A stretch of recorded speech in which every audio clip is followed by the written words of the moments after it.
Risk মানে বিপদ আর compliance মানে নিয়ম মেনে চলা। আমার মনে হয় এই দুটো শব্দ আমাদের কারোই প্রিয় না, তবে যে কোনো কোম্পানিতে এই দুটো শব্দই খুবই জরুরি।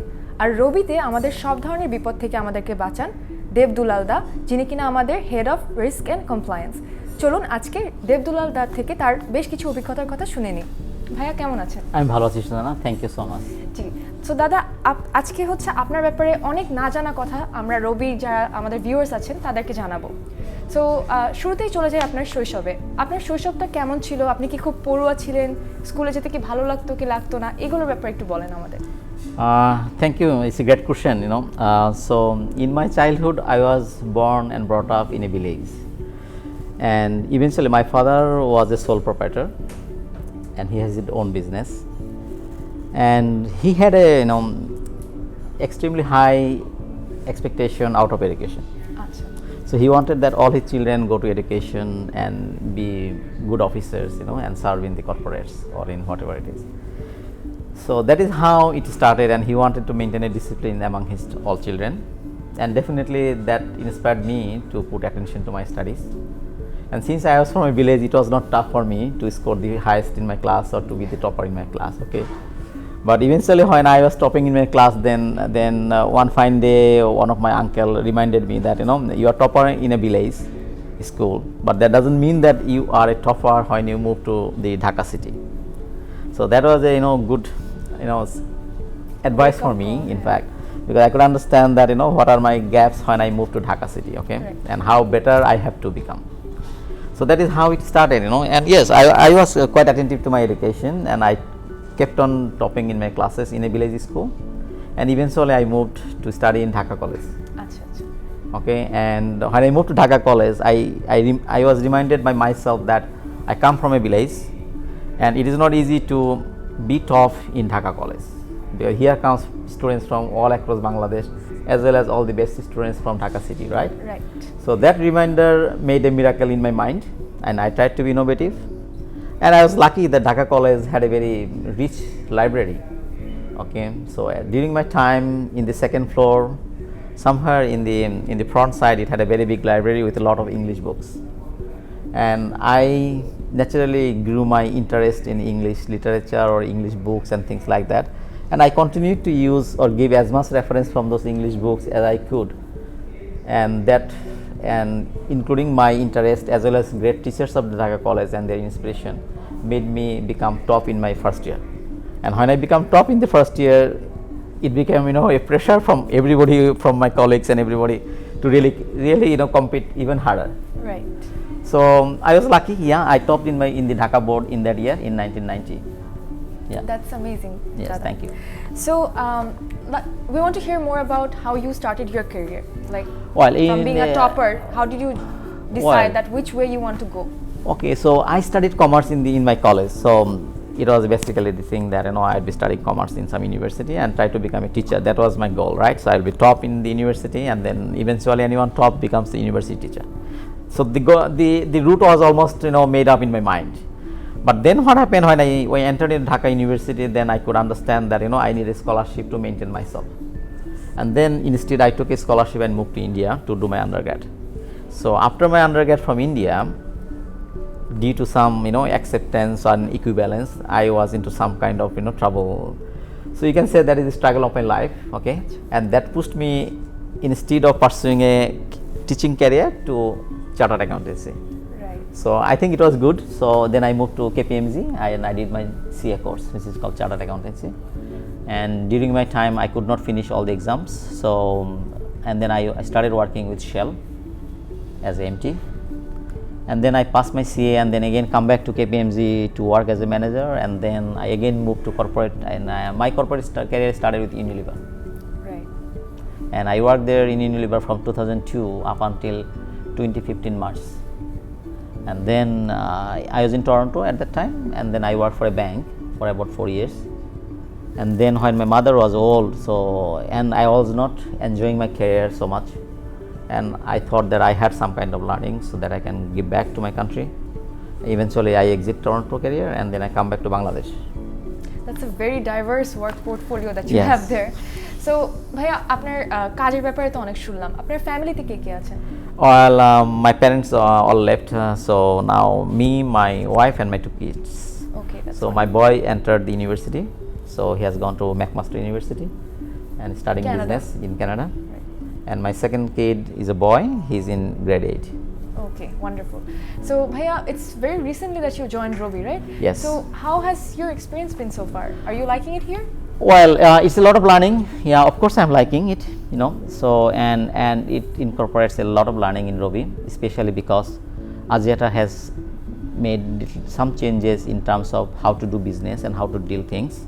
So they are now in a new era. As you have known that the Malaysian Anti-Corruption Commission has adopted new law, and they made a very tremendous huge change in section 17A. With that change, if there is any break in compliance, it is not only the person who is breaking the compliance, but also his manager and even the directors are equally liable to that, unless they can prove that they had adequate procedures executed in the business not to happen any corruption or non-compliance. So in regard to that, it's a big journey in the compliance maturity and ERM risk management maturity that we have embarked in. So it's the first year of embarking into the journey for Robi Axiata in compliance maturity model and ERM enterprise risk management maturity model. So in the first year, inshallah, we have done marvelous. We have onboarded and made everybody aware about the anti-bribery and anti-corruption laws, rules, regulations, and adopted a lot of guidelines in different processes, right, starting from brand marketing spend to gifts to donations, CSR, and everywhere. So it's a very big shift how we think and how we do things. So yeah, I'm enjoying the learning as well as working with a lot of other teams, with legal, with corporate regulations, with supply chain, and with marketing, with everybody. So it's a new journey and great journey. Thank you. So, risk and compliance as a division, it started under your leadership. How has this experience been, like, managing a whole division? It must be intimidating.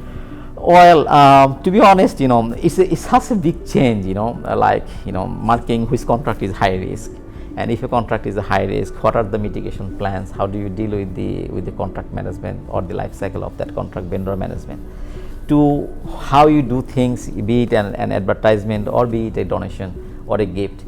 So it's a huge change, right? So absorbing the change and assimilating the change in ourselves as well as communicating the change across the lines and layers was little overwhelming in the beginning, but since everybody else cooperated, so it became to such a big success, I think, as of today, that everybody knows what ABAC is.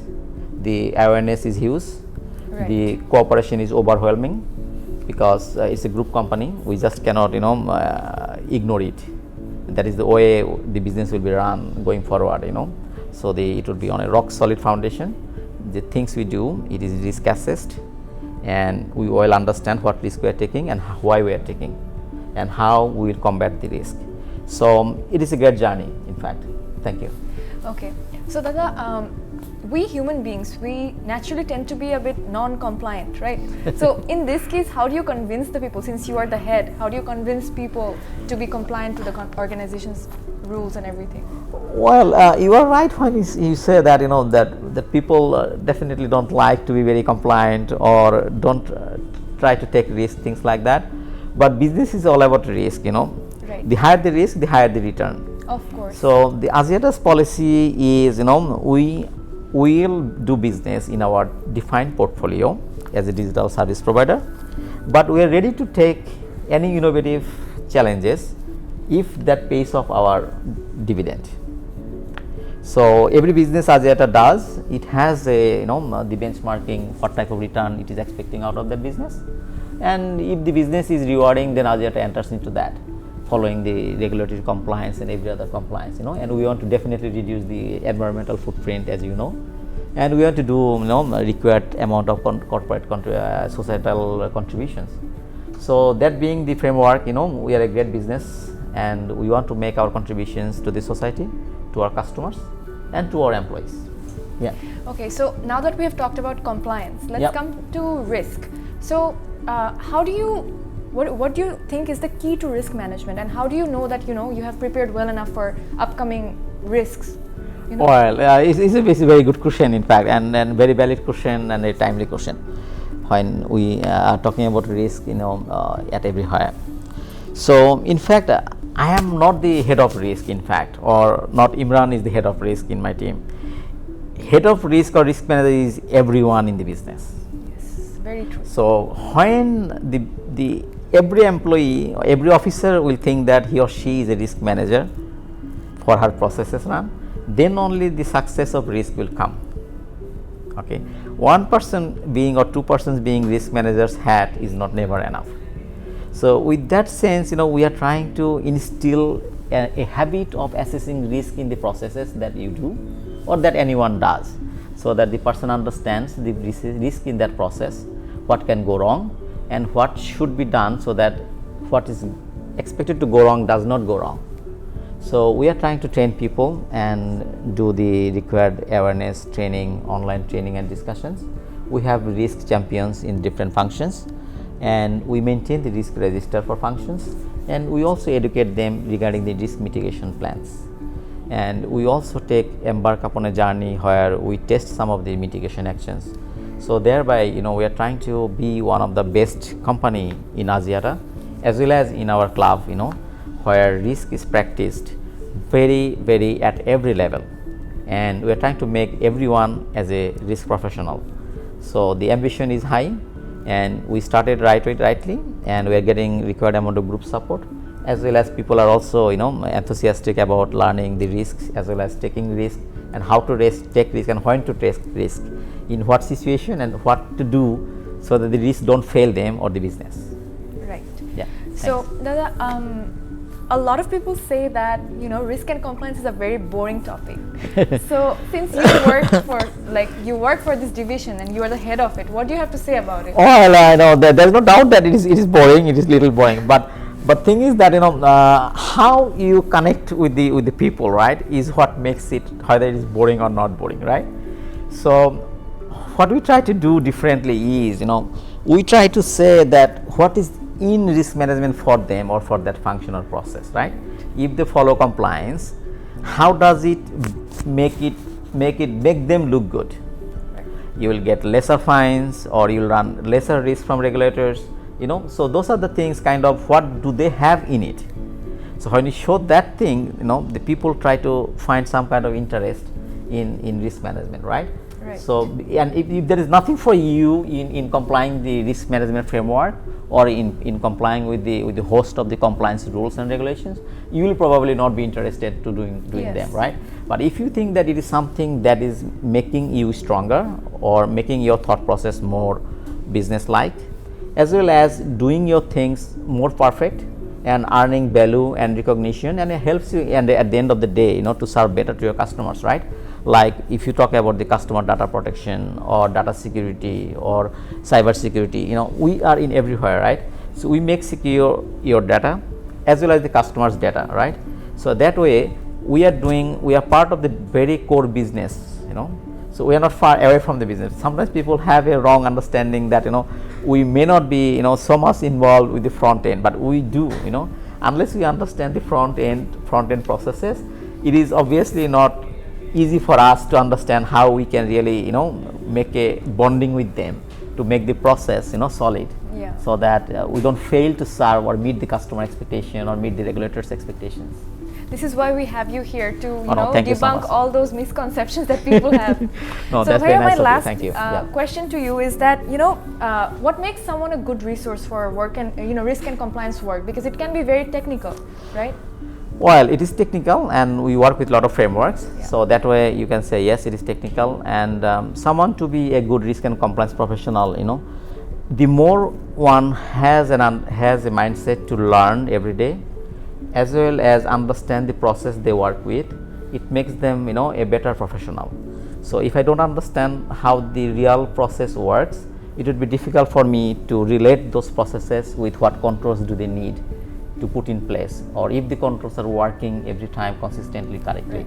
So a good risk professional is a good businessman. Yes, excellent. So Dada, that's all I have for you. Do Thank you you have so much. anything to say to our viewers? Oh no, thank you so much, and what I would like to say is thank you to everyone thank you for what you do on your day-to-day job and doing it right, and assessing the risk in your process helps you take appropriate action so that nothing goes wrong, and your job or your action, ultimately helps the customers and helps the company win in the marketplace. Yes. That's So thank it. you, Dada, for your time thank you, today. Suzanne. I Thank you, hope Suzanne. that after this episode, we will be more compliant after listening to Dada's words. And no. this Thank is you not so all. much. We will have more episodes in the future. Thank you so much for being with us.